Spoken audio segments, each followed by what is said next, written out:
So I am guardedly optimistic this morning, and the reason is because Curtis Yarvin is scared. While he holds no institutional power, Yarvin is still the principal architect behind the ideological movement that's driving Trump and J.D. Vance and Peter Thiel and all of those people, and he is currently so sure that that movement is failing, that it is not succeeding in its goals, that he believes when it falls, he is going to have to flee the country for his own safety. I am not saying the cavalry is coming. I'm not saying we don't have to fight. Nobody is going to save us but us. All of that is as true today as it was yesterday. But when you get panicked, when you want to freak out and run away because you think things aren't going well for you, Curtis Yarvin doesn't think things are going well for him either. And given how much he's invested in this, that's a pretty encouraging sign. Anyway, have a nice day. Curtis Yarvin's head should be the first head on a stake. Bring back putting people's head on a stake when they do you wrong. His should be the first one on a stake. Yes. Don't let him try to exile himself or escape the country. Matter of fact, put his head on the stake on the tarmac. At the airport that he chooses. Put his head on a stake. Does that say what I think it says? Well, Curtis, pardon my French, but where the fuck you think you going? You think you just gonna get out of this and walk? Hey, y'all, he trying to leave, bro. Nope. You don't get to run now that you think it's a failed experiment? Nah, bro. No, you don't. Hello guys, welcome back to my social commentary. Curtis Yarvin, popularly known by his alias name online, which is Mencius Modburg, and considered one of the intellectual architects behind the radical right, is sending shockwaves through the conservative cycle with his latest statement.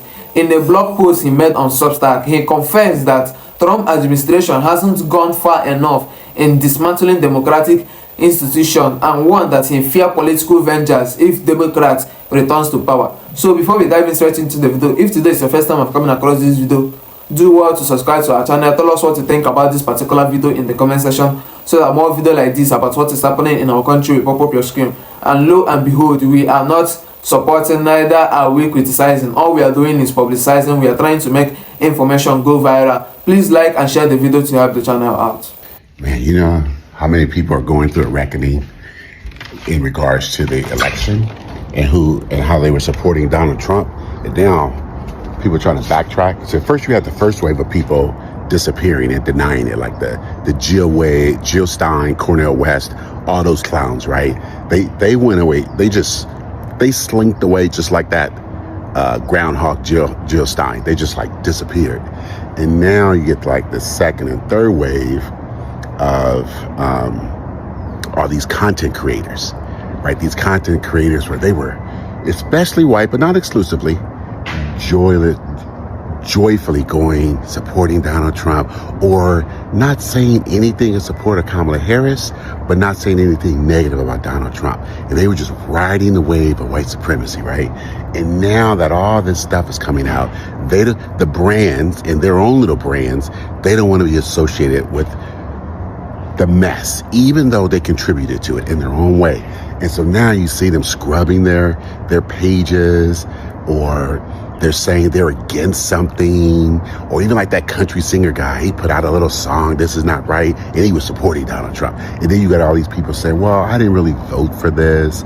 And you got these big YouTubers like Joe Rogan and, you know, all those clowns saying, well, this is not really what we were for. And I'm like, you know what? Nah, y'all staying 10 toes down. This is your man. This is what y'all wanted. This is what y'all voted for. Y'all need to be like those MAGA lunatics who are out there saying, this is exactly what we wanted. We want all this trouble and all these problems, even though they're as broke as dirt. They can't afford food. They can't afford gas and energy. The jobs are on hold, or they got laid off. If they're farmers, they can't sell soybeans because Argentina punked your president and China's over there laughing. It doesn't matter, because you know what? If you associated your brand, you put all your little things in a bucket for Donald Trump, and now you looking like the jackass that you are, ain't no coming back from that. Ain't no coming back from that. So I would like to say to all, because look, I'm old. I'm 61. Like, these content creators don't matter to me. Like, whatever they're hawking and selling, none of that matters to me. But if you are in that age span where that stuff is important to you, and now you get a really good look at idol worship, right? For lack of a better term, putting your thing, your energy, your support, your money, your views, your clicks, your likes, your shares into all that kind of crap. And now you see who these people, who they really are. Let that be a lesson to you. Like, let that be a lesson to you. Do not do that. And you know what? If it were me, I wouldn't even follow these clowns, because they're going to turn it. They're going to flip with the wind the next election. You better believe it. So let them go now, and you'll be better off. So I was just alerted that Curtis Yarvin wants to flee the United States. And in case you don't know who Curtis Yarvin is, he is a fucking wackadoodle blogger who wants to create his own government that is completely like police state dictators. In fact, he said this once. If Americans want to change their government, they're going to have to get over the dictator phobia. He's besties with Peter Thiel and is quite possibly the inspiration behind the whole Palantir thing for the police state thing. Peter Thiel, who has tried to create his own sort of little countries in other countries and then ended up suing those countries because it didn't work. Like, Curtis Yarvin and the tech bros got together and they wanted to take over the US government to create their own government. Oh, and JD Vance is also a huge follower of Curtis Yarvin, and that's the whole reason that he is the vice president today. So I guess the only good news we have is that Curtis Yarvin wants to flee the fucking United States because MAGA is out of control, after he and all the tech bros used the algorithms to help Trump get into power. And Curtis Yarvin, just a few hours ago, wrote on his Substack that he was thinking about fleeing, but apparently he can't even commit to that because he actually erased that whole section. We're not even a year into them trying to take over the government, and it's already super fucking bad for us. So he's trying to flee? It must be really fucking bad. I am not surprised that someone like Curtis Yarvin is making plans to flee the country. I called this. I said this many months ago, that people like him, people like the spaceman, people like Peter Cottontail are not individuals that you should be afraid of. All of these cowards that talk about dark enlightenment, creating this whole new society where democracy isn't real and where they take everything over and they run your life and tell you how you're going to live through their technology, was BS. The thing about people who talk like this nowadays, it should be a foregone conclusion. These people don't really have the stones to do the things that they say they want to do. They are fanboys. They are cosplayers. They are people who see these things as a wonderful fantasy to maybe we can make this happen someday in our lifetime. But they don't want to really get their hands dirty. They don't want to really get down in the mud and make the society that they say they want to make.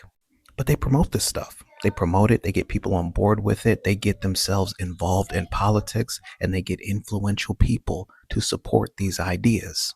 And then it grows to the point where the law is being broken.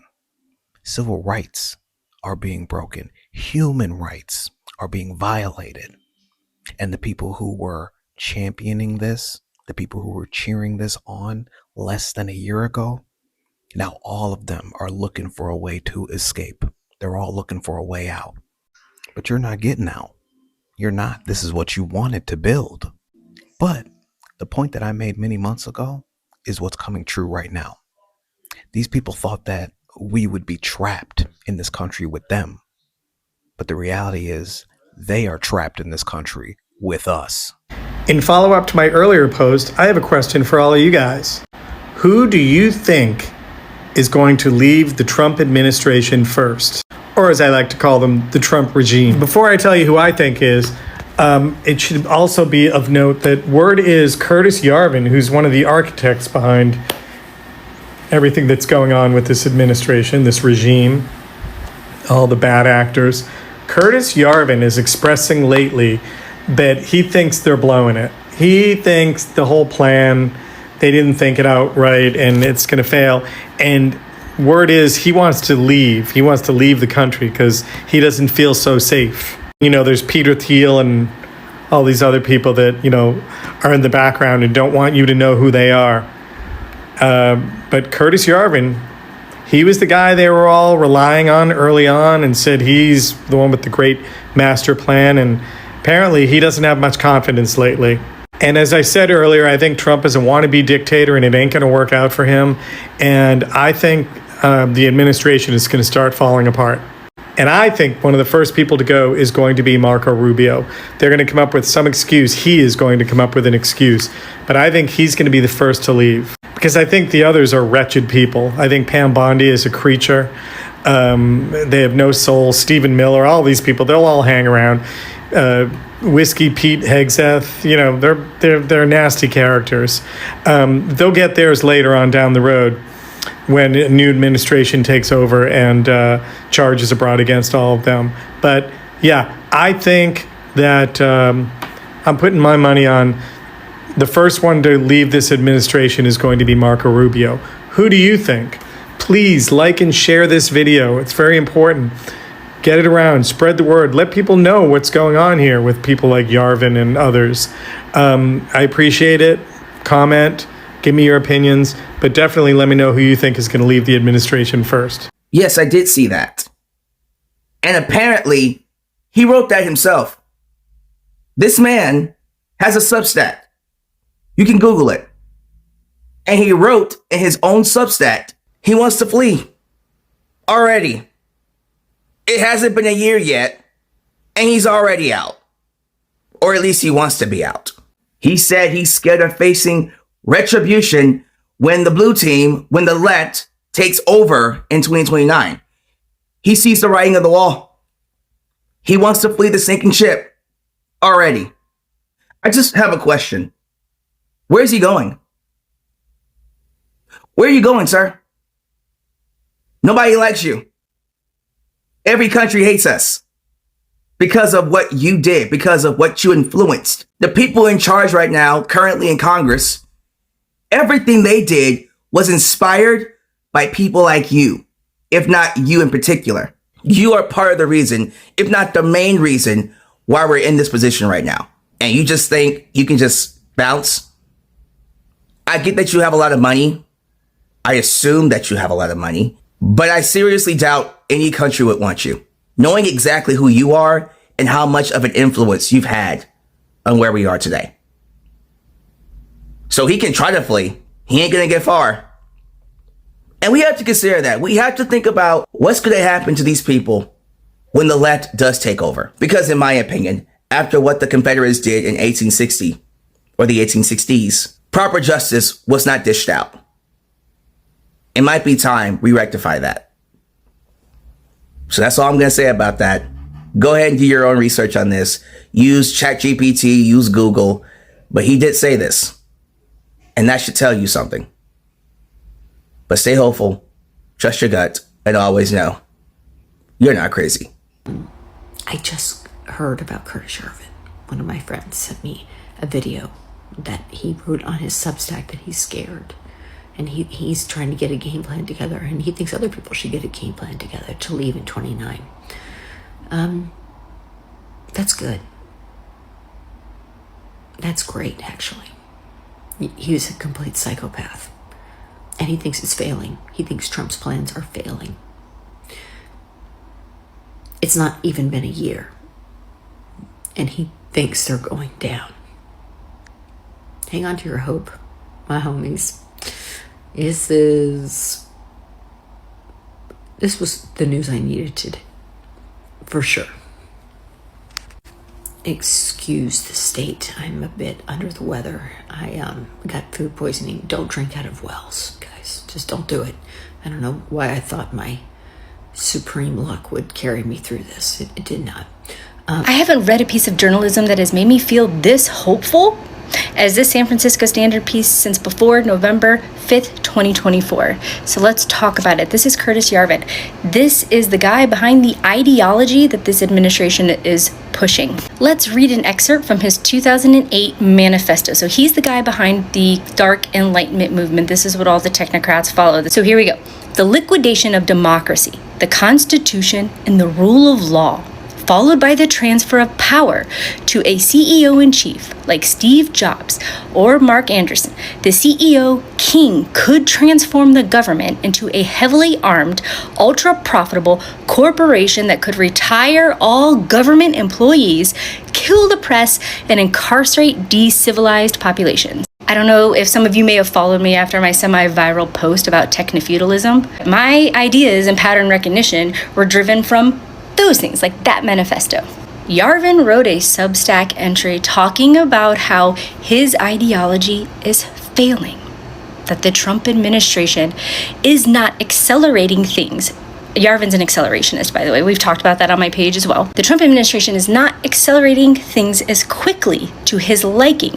If it stalls, it explodes and it fails. And in his Substack, he's warning everyone that's behind his ideology, that's behind this movement, to have a plan B by 2029, and he's considering fleeing the country because the second revolution, and he means the Trump revolution, is going to be so much worse. He talked about how in 2020 their attempt at an insurrection failed, but that revolutions get stronger, and that as the Trump movement dissipates, these people are going to come after him, and he's afraid of also being under Democratic persecution if the Trump administration loses the Congress to Democrats.